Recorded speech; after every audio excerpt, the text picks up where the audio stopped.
Hello friends, welcome back to this channel. दोस्तों, इस video में हम Vodafone Idea, Bharti Airtel, Reliance Jio, Tata teleservices limited इन सभी के लिए बातचीत करेंगे। लेकिन स्टार्टिंग करें उससे पहले आपसे रिक्वेस्ट करना चाहूँगा कि अगर आप चैनल को फर्स्ट टाइम देख रहे हैं, सब्सक्राइब करके बेल आइकन को हिट कर लीजिए ताकि आपको वीडियोस की नोटिफिकेशन मिलती रहे। और दूसरी चीज़ कि अगर आप डीमैट अकाउंट या ट्रेडिंग अकाउंट ओपन कराना चाहते हैं, डिस्क्रिप्शन बॉक्स में एक लिंक आपके लिए दिया गया है। दोस्तों, सबसे पहले बिज़नेस की क्या सिचुएशन रही वोडाफोन आइडिया के अंदर, हम उसी को डिस्कस करेंगे। देखिए, कल लास्ट ट्रेडिंग सेशन फ्राइडे के दिन 9.70 पे ओपन होने के बाद 9.80 का लो और 9.80 का हाई और 9.35 का लो बनाया। 22 करोड़ 75,85,692 एनएससी के ऊपर टोटल जनरेटेड वॉल्यूम है। 27,442 करोड़ रुपए मार्केट कैप और 9.55 के ऊपर बंद हुआ। डिलीवरी स्टेटस अब मैं आपको कंबाइंड बेसिस पे एनएससी प्लस बीएससी दोनों ट्रेडेड वॉल्यूम का 24.3% टोटल उठाई गई डिलीवरी 29 अक्टूबर को।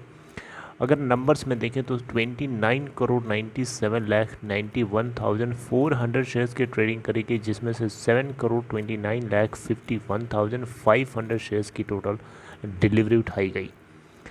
दोस्तों, जैसा कि आप लोगों को पता है, भारती एयरटेल ने भी, आपको पता होगा, मैंने आपको बताया था लास्ट वीडियो के अंदर कि भारती एयरटेल ने भी स्पेक्ट्रम के ऑक्शनिंग से जुड़े हुए ड्यूज़ को 4 ईयर के लिए मॉरेटोरियम पीरियड जो है ऑप्शन को ऑप्ट कर लिया है। तो यहाँ पे कुछ नया है क्या? मैं इस वीडियो में फिर से उसी चीज़ को क्यों बता रहा हूँ? दोस्तों, आपको एक पॉइंट मैं सबसे पहले आप बताना चाहूँगा। यहाँ पे मैं जो पढ़ रहा हूँ उसको ध्यान से सुनिए। Okay, with reference to the notification dated October 14, 2021 issued by Department of Telecommunication to the company, we wish to inform you that the company has confirmed to avail the following options. Option number A, deferment of the payment of spectrum auction installments due up to 4 years. Option number B, deferment of AGR related dues by a period of 4 years with immediate effect.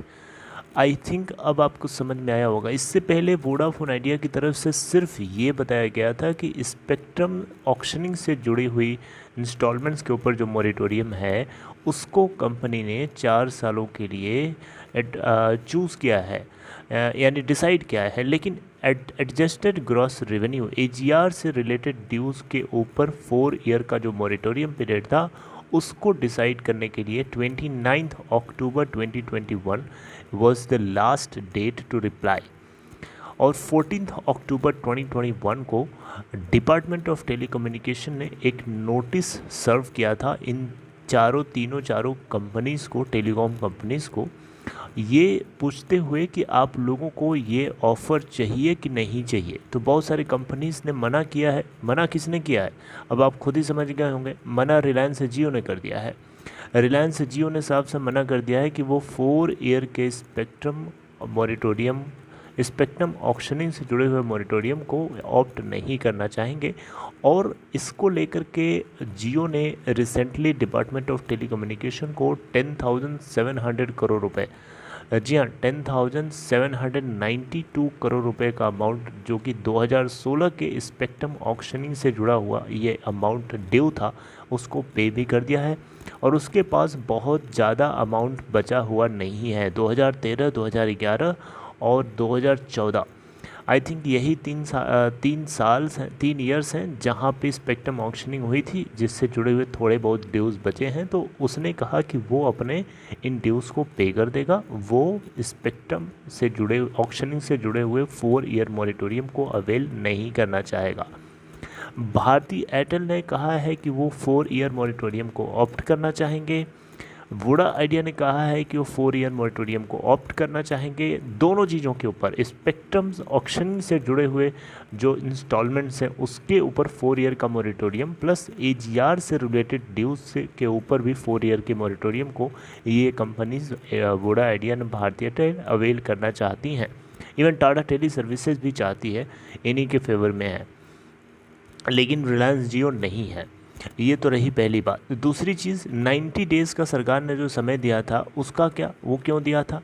वो इसलिए दिया था कि जो AGR और spectrum auctioning के ऊपर moratorium period 4 साल का दिया जा रहा है, इस बीच में जो एनपीवी नेट प्रेजेंट वैल्यू को प्रोटेक्ट करने के लिए जो इसके ऊपर इंटरेस्ट एक्रूड होगा, उस इंटरेस्ट को ये कंपनीज पे करेंगी सरकार को, या उसके बदले इक्विटी शेयर करेंगी, क्या करेंगे? इसको लेकर के अभी वोडा इंडिया ने कहा है कि आने वाले स्टिपुलेटेड टाइम फ्रेम के अंदर ये जवाब दे देंगे, राइट। अब भारतीय एयरटेल ने भी इसके ऊपर कोई अभी तक जवाब नहीं दिया है, राइट। तो दोस्तों ये वोडा आइडिया के बोर्ड की तरफ से डायरेक्ट ये फैसला आया है। देखिए आप लिखा है, देखिए ये अक्टूबर 29 की मैं अपडेट आप लोगों तक पहुंचा रहा हूं, कल के दिन, फ्राइडे के दिन की। आप देख सकते हैं यहाँ पे, Vodafone Idea board approves deferment of AGR dues payment for 4 years. तो ये बोर्ड की तरफ से डायरेक्ट लिया गया फैसला है। आई होप कि आपको इन्फॉर्मेशन अच्छी लगी। देखिए आपसे छोटी इन्फॉर्मेशन हो चाहे बड़ी, हर चीज़ आप तक पहुंचाने की कोशिश करता हूं टाइमली। कोशिश रहती है कि टाइम से पहले ही आपको बता सकूं, जितना ज़्यादा से ज़्यादा पहले हो सके। लेकिन थोड़ा बहुत डिले हो जाता है दोस्तों, क्योंकि बहुत सारी चीज़ें अभी करनी होती हैं, रिसर्च करना होता है, टाइम लगता है थोड़ा। चलिए अपना ख्याल रखिए, टेक केयर।